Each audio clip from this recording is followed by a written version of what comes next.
खरं तर विनोदला मी खूप खूप शुभेच्छा देते।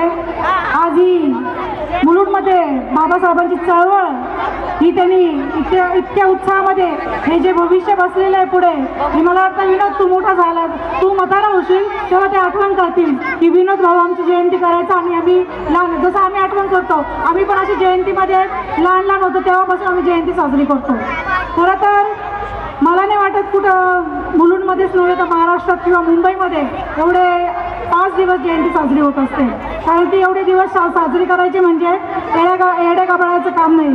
ज्या बाबासाहेबांनी आम्हाला हक्क आणि अधिकार दिला आणि तोच हक्क आणि अधिकार आणि ती ताकद घेऊन आज आम्ही इथं उभा आहोत। मला वाटतं विनोदच्या मागे कोणी असो किंवा नसो, पण निळ्या झेंड्याची ताकद ही त्याच्या मागे उभी आहे आणि समाजाची ताकद त्याच्या मागे उभी आहे आणि म्हणून त्याला एक 10 हत्तींचं बळ मिळत आहे, बाबासाहेबांची ताकद उभी आहे। जास्त वेळ घेत नाहीये, आज इथं कार्यक्रम बघायचा, 12 वाजता जल्लोष करायची, आज बापाची जयंती आपल्या।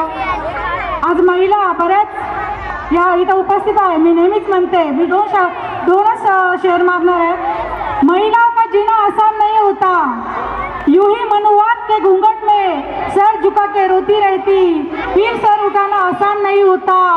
मेरे भीम ने तेरे हाथों के बेड़ियों को तोड़ा, वरना कलम चलाना आसान नहीं होता।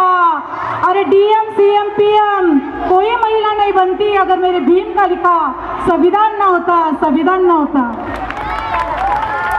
आणि एवढंच बोलते, 14 एप्रिलला युगंधराचा जन्म झाला, 14 एप्रिलला युगंधराचा जन्म झाला, त्या महूला क्रांती सूर्याचा जन्म झाला, पण या भारताचं संविधान बोले हात जोडून भीमाला, बा भीमा माझ्या जन्मासाठी तुझा जन्म झाला, तुझा जन्म झाला।